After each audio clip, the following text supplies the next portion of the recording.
شما که دکتر جلدی هستین میشه درباره امراض جلدی برای ما معلومات بدین؟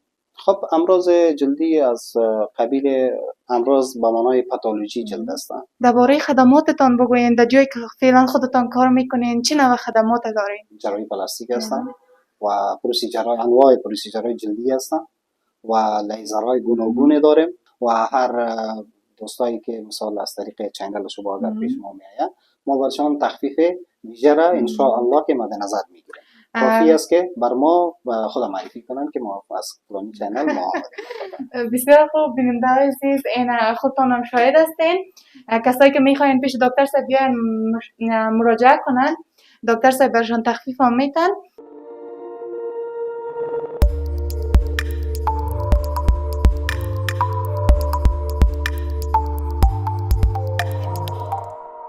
سلام و عرض ادب تقدیم میکنم به تمام عزیزان دلی که مرا از چنل یوتیوب ما هیپرمدیا بیننده هستن. امید دارم جور و صحتمند باشین. دوستای گلم، من مهربان هدایتی در خدمت شما و یکی دیگر از برنامه‌های امروزی.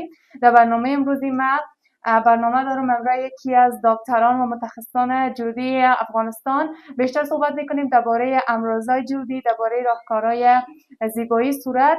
امید دارم سوالاتی که پیش شماست درباره مسائل جلدی، مشکلاتی که دارین انشاءالله حل شود.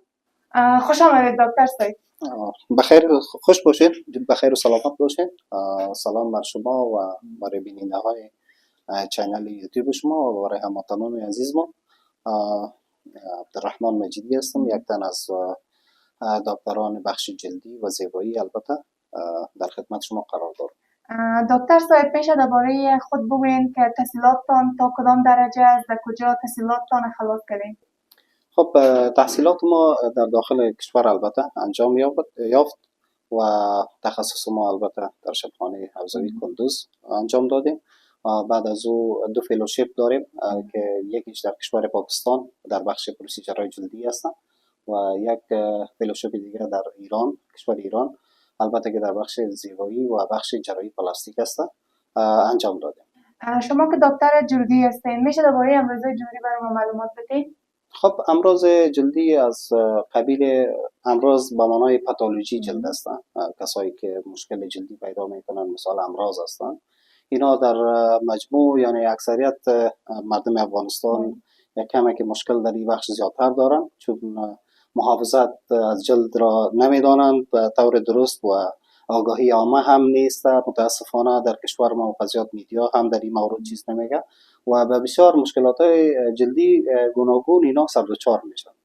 دیگه از قبیل خصوصا امراضی که زیاد مردم بسیار زیاد با تشویش میسازه امراض خود ایمنی هستن که مثال از قبیل سوریاسیس هست، یک تکلیف هست که خود ایمنی هست، یک مشکل از پیدا میشه تا آخر عمر با انسان میباشه. حالا میشه که مثال کنترل شوه اما گم نمیشه. مثلا پیس هست یا برس میگن یا بتلیگو میگن ما یک تکلیفه، این تکلیف هم تا آخر عمر با انسان میباشه، نمیشه که برطرف شوه. اگرچه در دنیای فعلی با تکنولوژی زیاد امروز مردم کوشش میکنن که تداوی شوه این مشکل، اما باز هم یعنی بسیار زیاد مشکل است. چگونه پیشگیری کنیم از قسم مرضا؟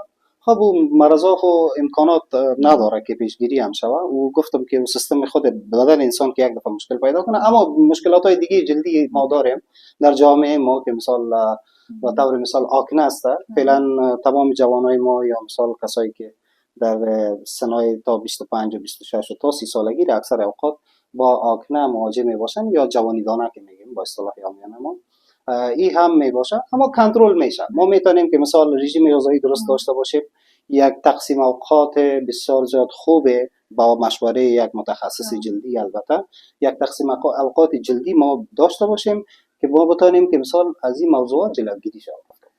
شما درباره تقسیم اوقات گفتین، درباره تقسیم اوقات برای ما معلومات بدین که چگونه یک تقسیم اوقات برای خود تنظیم کنن؟ خب ببینین به طور مثال یک خانم هستن، اونا جلدشان خیلی خشک هستن و اونا رنج میبره از در بسیار سن پایین یعنی در نوجوانی اونا چین و چروک در جلدشان پیدا میشه، اطراف چشم، پیشانی، موضوعات پیدا میشه دیگه. در اون قسمت باز اینا برای از جا خوب است که از طرف شب اینا همیشه وقت یک مرطوب کننده خوب با کیفیت استفاده کنن، از طرف روز آفتاب استفاده کنن و کسایی که یک ذره سنشان بالا میره و در زمان کم تاریکی جلد برشان پیدا میشه یا پژمردگی پیدا میشه در جلدشان. باز اینا خوب است که یک استروید یا یک دواهای گوناگون زیادی هستند که ما برشان مثال میشه که کسایی که مشکل دارن مراجعه کنن بر ما برشان مشوره خوب برشان مفید برشان میدیم. ان شاء الله که در 24 ساعت یک تقسیم اوقات خوبی برشان توصیه میکنیم و ان شاء الله که جلد خوب و شفافی می داشته باشن. بسیار خوب دکتر صاحب، درباره ازی بگو که یک فکر کنیم یک مریضتان جلدش چرب است، دیگه از کدام نوع کریما، از کدام نوع مواد به خاطر جلدی چرب خود استفاده کنم؟ خب در قدم اول خب ما کوشش میکنیم که جلد چرب کنترل کنیم، چربی کنترل شود و در سنایی که مثال یک شخص در نوجوانی خود چون هورمونای رشد که است باعث چربی جلد میشه، در از 14 و بالا الی 26 سالگی در این سن هورمونای رشد خیلی زیاد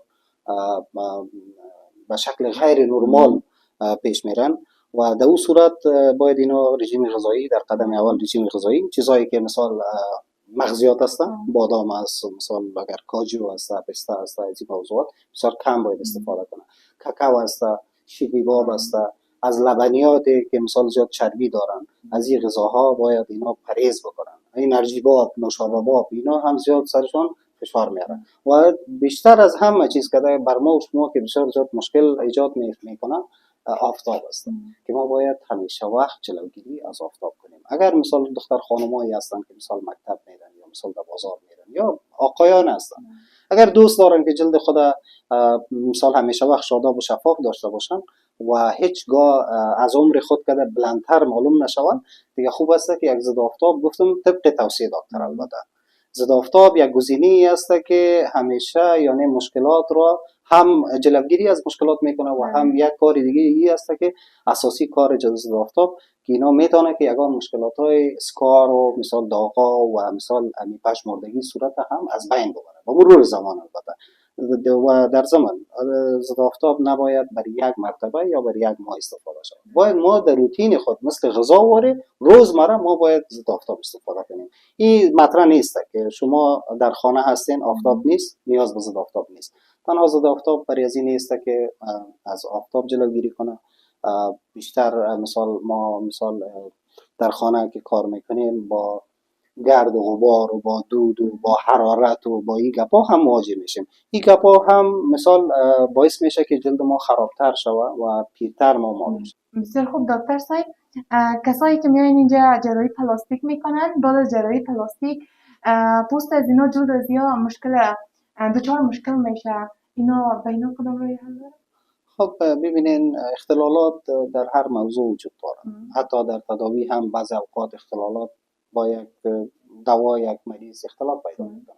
یا جراحی مثال یک شخص میخواد که لور بلفاروپلاستی انجام میده، مثال جراحی زیر چشم و اون قسمت اون پوست زیر چشمشان تقریبا 2 یا 3 سانتی یا تا 2 سانتی و 3 سانتی از بین رفتگی میباشه، ما نمیشه که او را پس داشته باشیم.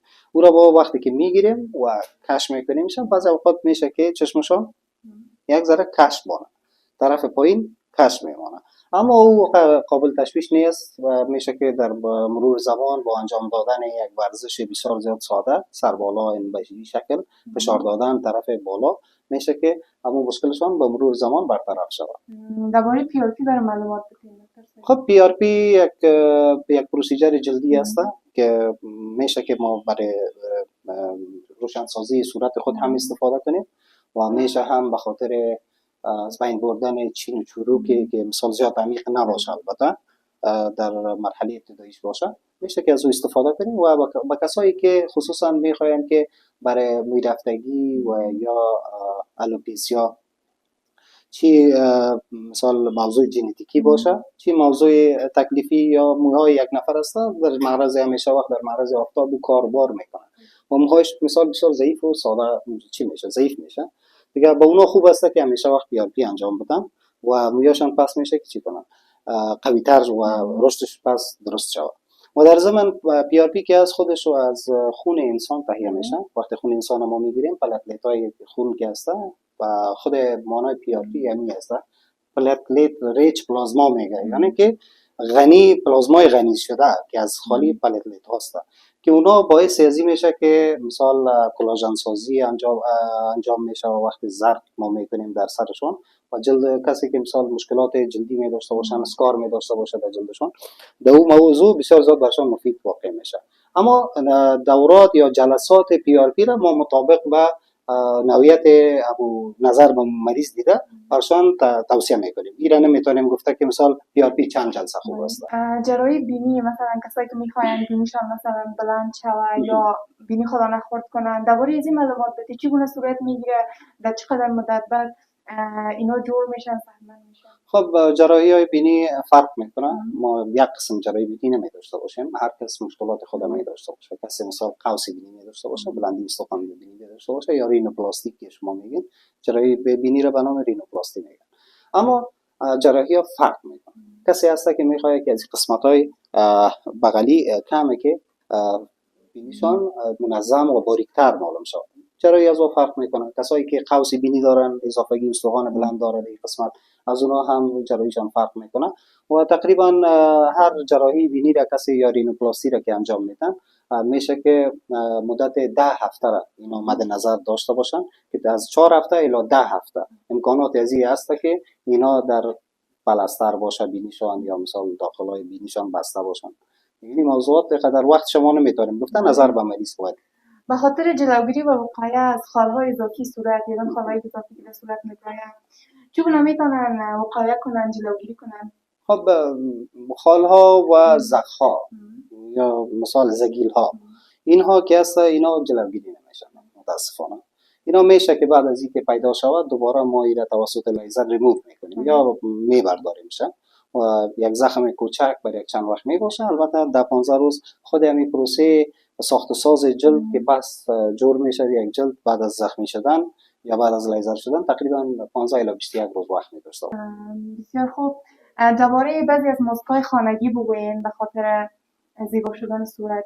یگان ماسک‌های خانگی بگوین بیننده‌ای که می‌بینن شاید در خانه آماده بسازن. خب ببینین، ما بیشترم براتون گفتم که هر جلد فرق میکنه. ما مثال جلدایی که بسیار زیاد نازک میباشن، سفید میباشه، اینها نیاز به ماسکا و گپا میداشته باشن چون مرطوب سازی انجام میشه. وقتی که ماسک شما میمانین مرطوب سازی میشه و مرطوب سازی بهترین گزینه است برای کسایی که میخواین جلد شفاف داشته باشن. ماسک از قبیل مثال ماسک بادرنگ میتونن یک کسی که در خانه جور کنه بخواد و بگذاره روی صورت خود تقریبا 20 دقیقه الی نیم ساعت 40 دقیقه بگذاره سر صورت خود، جلد از او زیاد مرطوب میشه و وقتی که جلد مرطوب شد جلد شکل اسفنج داره. اگر ما مثال اسفنج به شکل خشکش اگر ما داشته باشیم بسیار زیادی تو یک نحیف و بسیار ضعیف و بسیار تو زیاد مقبول معلوم نمیشه. و جلدی که زیاد مرطوب باشه فقط به شکلی که اسفنج بین شما آب میریزین و او پر از آب یک کمی که فرم میگیره، یک کمی که خود بلند میکنه و بسیار مقبول میباشه. و یک مثال دیگر بر شما هموطنان عزیز من میخوایم که براتون اشاره بسازم به یک موضوع. اگر گاهی خصوصا دختر خانم‌ها یا خانمایی که در خانه کار میکنن، اینا اگر مثال فرشویی می داشته باشن یا ظرفشویی می داشته باشن، گاهی اگر چک کرده باشه بعد از ظرفشویی دستای خیلی مقبول و سفید بسیار همونطور پر معلوم میشه، بسیار زیاد به شکل بسیار مقبول معلوم میشه. یعنی کلش کمال همون آب است که دیگه جذب شد. بسیار زیاد تشکر دکتر صاحب. درباره خدماتتان بگوین، در جایی که فعلا خودتان کار میکنین چه نوع خدمات دارین؟ خب ما در مجموع خدمات جلدی را ما داریم که از قبیل جراحی پلاستیک هستن و پروسیجرهای انواع پروسیجرهای جلدی هستن و لیزرهای گوناگون داریم که مثال همیشه وقت وطندارای عزیز ما نیاز می داشته باشه برش. و ما فعلا در موقعیت در کلینیک صدف قرار داریم. اگر هموطنان عزیز و خواهان از این دارن که مثال در این بخش هایی که ما نام گرفتم اگر میخواین که مثال خواهشمند هستن که از خدمات ما مستفید شود، میشه که مراجعه کنن. ما در کلینیک صدف، کلینیک 24 ساعته صدف در سگلین کاروان موقعیت داریم و هر دوستایی که مثال از طریق چینل شما اگر پیش ما میآیند ما برشان تخفیف ویژه را ان شاء الله که مد نظر میگیریم. کافی است که بر ما خود معرفی کنن که ما از فلانی چینل ما بسیار خوب. بیننده عزیز این خودتان هم شاهد هستین. کسایی که میخواین پیش دکتر صاحب بیاین مراجعه کنن دکتر صاحب برشان تخفیف هم میتن. بیننده های باشید. عزیز، کسایی که دچار مشکلات جلدی و پوستی هستن میتونن اینجا به کلینیک صدف مشاهده کنن. دکتر صاحب برشان یک تخفیف بزرگ داده. میتونین اینجا بیاین مشوره بگیرین از دکتر صاحب، مشکلاتتان حل میشه درباره مشکلات پوستی و جلدی. شما را میسپارم به الله متعال. برنامه بعدی ما فراموش نکنین. همیشه شاد و خرم باشین.